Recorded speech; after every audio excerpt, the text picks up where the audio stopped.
रहीम। अज़ीज़ तलबा अस्सलाम वालेकुम। मैं हूं सैयद नदीम अब्बास और आज यूनिट 12 का लेक्चर नंबर 12 है जो है न्यूरॉन के बारे में। इसको हम स्टडी करेंगे और आपसे गुजारिश है कि आप हमारे चैनल एमएस हाई स्कूल को सब्सक्राइब करें, वीडियोस को लाइक और शेयर करें, बेल आइकॉन बटन को दबाएं ताकि बर वक्त आप तक हमारी वीडियोस जो हैं वो पहुंचती रहें।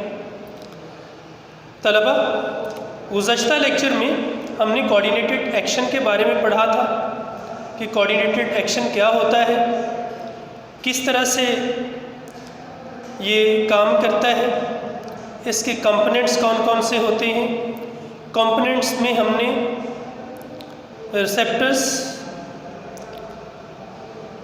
कोऑर्डिनेटर, अफेक्टर, रिस्पॉन्सेस, इसके बारे में पढ़ा और सबसे पहले जो स्टिमुलस होता है उसके बारे में ब्रीफ किया। आज जो है हम पढ़ेंगे न्यूरॉन के बारे में। हायर मल्टी सेलुलर जो जानवर होते हैं उनमें नर्वस सिस्टम जो है वो हाईली डेवलप्ड है और इनमें इंसान भी शामिल है। और नर्वस सिस्टम जो है ये दो हिस्सों पे मुश्तमिल होता है, सेंट्रल नर्वस सिस्टम और peripheral nervous system. Central nervous system जो है ब्रेन और स्पाइनल कार्ड पर मुश्तमिल है, जबकि पेरिफेरल नर्वस सिस्टम जो है इसके अलावा नर्व्स पर मुश्तमिल है। न्यूरॉन क्या है? न्यूरॉन जो है ये फंक्शनल एंड स्ट्रक्चरल यूनिट है नर्वस सिस्टम का। एक ब्रेन के अंदर बिलियंस ऑफ न्यूरॉन्स होते हैं और न्यूरोगेलियल सेल्स होते हैं जो उसके सपोर्टिंग सेल्स होते हैं। आज हम स्टडी करेंगे न्यूरॉन के बारे में कि न्यूरॉन का स्ट्रक्चर कैसा होता है, न्यूरॉन की वर्किंग किस तरह से होती है और न्यूरॉन की टाइप्स कौन कौन सी हैं। जैसे कि आप इस चार्ट पे मुलाहजा फरमाएं तो हम देखते हैं कि ये 3 डायग्राम्स आपको नज़र आएंगी और ये जो हैं 3 किस्म के न्यूरॉन्स जो हैं वो आपको नज़र आ रही हैं। इसके मुतल्लिक तफसील से हम लेक्चर के एंड पे स्टडी करेंगे कि आखिर इन तीनों में फ़र्क क्या है। सबसे पहले एक टिपिकल न्यूरॉन और नर्व सेल जो है उसके स्ट्रक्चर को हम स्टडी करेंगे। ये फर्स्ट वन जो है ये एक मोटर न्यूरॉन है। इसके स्ट्रक्चर को हम स्टडी करते हैं कि इसका स्ट्रक्चर जो होता है वो कितने हिस्सों पर मुश्तमिल होता है। अगर हम देखें तो ये जो मेन है ये सेल बॉडी है। ये जो स्ट्रक्चर आपको नज़र आ रहा है जिससे मल्टीपल प्रोसेसेस जो हैं वो एक्सटेंड हो रहे हैं, ये सेल बॉडी कहलाता है। सेल बॉडी के अंदर अगर आप गौर करें तो ये जिस तरह सेल्स के सेंटर में न्यूक्लियस होता है तो इसके अंदर भी न्यूक्लियस जो है वो आप देख सकते हैं। फिर इससे जो बाहर प्रोसेसेस निकलते हैं सेल बॉडी से बाहर, इस तरह से जो साख्तें निकलती हैं इन साख्तों को कहा जाता है डेंड्राइट्स। डेंड्राइट्स जो होते हैं ये मैसेजेस जो हैं ये लेके आते हैं towards body. Messages are nerve impulses, जो पैगामात होते हैं रिसेप्टर से वो लेके आते हैं सेल बॉडीज़ की तरफ। तो जिस तरह ये एरो लाइन आपको शो कर रही है कि मैसेज जो है ये सेल बॉडी की तरफ आ रहा है। तो डेंड्राइट जो होते हैं ये मोटर न्यूरॉन में मल्टीपल होते हैं, काफ़ी ज़्यादा तादाद में होते हैं और ये रिसेप्टर से पैगामात जो हैं वो पहुंचा देते हैं सेल बॉडी की तरफ। फिर है एक्सॉन। एक्सॉन क्या है? एक्सॉन भी एक प्रोसेस है, एक लंबी सी साख्त है जो मोटर न्यूरॉन में काफ़ी लंबी होती है as compare to the dendrites, और ये आगे की तरफ एक्सटेंड करती है या प्रोजेक्ट करती है। इसका काम क्या होता है? इसका काम ये होता है, ये सेल बॉडी से जो मैसेजेस और नर्व इम्पल्सेस होती हैं उनको कंडक्ट करता है टुवर्ड्स इफेक्टर्स। इसने पैगामात जो होते हैं वो आगे की तरफ सेल बॉडी से आगे की तरफ कंडक्ट कर देने होते हैं।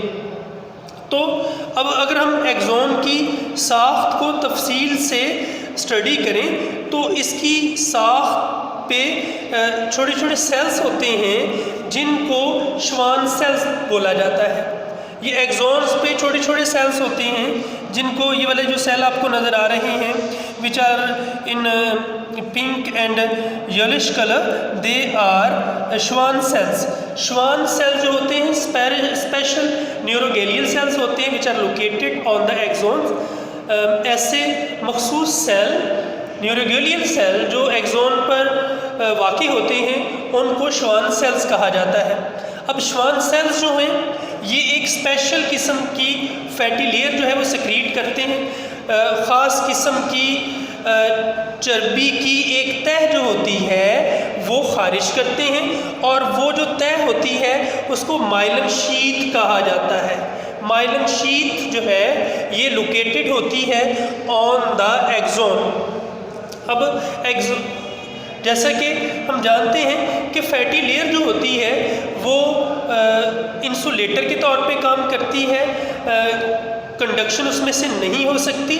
तो इसका जो फ़ायदा ये होता है कि जब नर्व इम्पल्स जो होती है यहाँ से गुज़र नहीं सकती तो फिर क्या होता है, इससे एक्सॉन पे वो हिस्सा जिनके ऊपर ये फैटी लेयर नहीं होती, नॉन मेलिनेटेड होती है, ये चर्बी की तह इसके ऊपर नहीं होती, उसको हम कहते हैं कि ये जो है नोड्स ऑफ रेनवियर है।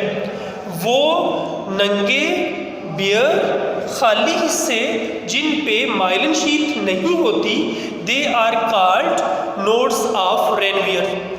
अब नोड्स ऑफ रेनवियर का क्या फ़ायदा है? इसको हम जब देखते हैं कि नर्व इम्पल्स जो है जो आती है सेल बॉडी से एक्सॉन की तरफ और एक्सॉन ने आगे उसको एक्सटेंड करना होता है, तो अब उसको उसकी स्पीड को एक्सटेंड करने के लिए nerve impulse always jump from one nodes of Ranvier to another nodes of Ranvier skipping the myelin sheath. Myelin sheath को स्किप करते हुए, छोड़ते हुए वो एक नोड से दूसरे नोड्स पे जंप कर जाती है। और ऐसी जंपिंग को साल्टेटरी नर्व्स कहा जाता है कि इससे उसकी स्पीड जो होती है वो बढ़ जाती है। स्पीड इसकी बढ़ाने के लिए बिल्कुल ऐसे ही जैसे एक कैंगरू जो होता है वो जंप करता है एक जगह से दूसरी जगह, तो उसकी स्पीड जो होती है बढ़ती चली जाती है, वो हिस्सा जो है वो छोड़ देता है। तो इसी तरह से ये नर्व इम्पल्स जो है एक नोड्स ऑफ रेनवियर से दूसरे नोड्स ऑफ रेनवियर पे जंप करती है, तो इससे इसकी स्पीड बढ़ जाती है। अब हम आते हैं इसकी टाइप्स की जानिब कि इसकी कितनी टाइप्स होती हैं। न्यूरॉन की 3 टाइप्स होती हैं। मोटर न्यूरॉन्स के बारे में तो हमने स्टडी कर लिया कि मोटर न्यूरॉन जो हैं ये काफ़ी ज़्यादा डेंड्राइट और एक्सॉन पे मुश्तमिल होती हैं और इनका काम जो होता है रिसेप्टर से पैगाम जो है वो पहुंचाना होता है सेंट्रल नर्वस सिस्टम की तरफ। और नेक्स्ट है interneurons. Interneurons are only composed of cell body and the dendrites, they don't have any type of axon. इनमें किसी किस्म का एक्सॉन नहीं होता, ये सिर्फ किस पे मुश्तमिल होते हैं, ये डेंड्राइट्स पे मुश्तमिल होते हैं and they are located in the central nervous system in the brain. इस ब्रेन के अंदर ये मौजूद होते हैं और ये वसूल कर रहे होते हैं पैगामात। Then comes the sensory neurons. Sensory neurons is composed of one dendrite and one axon and one cell body. और ये पैगामात जो होते हैं ये सेंट्रल नर्वस सिस्टम से एफेक्टर्स की तरफ लेके जाती हैं, तो इनको ये महसूस करते हैं, सेंट्रल नर्वस सिस्टम की तरफ पैगामात जो होते हैं वो लेके आती हैं। तो ये टाइप्स हैं इसकी न्यूरॉन की, ये तीनों टाइप्स हमने स्टडी की। अज़ीज़ तलबा, आज हमने न्यूरॉन की साख्त के बारे में पढ़ा, न्यूरॉन के बारे में पढ़ा कि ये नर्वस सिस्टम का यूनिट होता है और billions of neurons are located in the brain with special neuroglial cells. Special neuroglial cells के साथ ये अरबों जो न्यूरॉन्स होते हैं ये मौजूद होते हैं ब्रेन के अंदर और सेंट्रल नर्वस सिस्टम के अंदर। तो ये पैगामात जो होते हैं वसूल करते हैं, पैगामात को एक जगह से दूसरी जगह पहुंचाते हैं। इस तरह से न्यूरॉन जो है वो काम करते हैं। होपफुली आपको हमारा ये लेक्चर पसंद आया होगा। मिलते हैं अगले लेक्चर में। अल्लाह हाफिज़।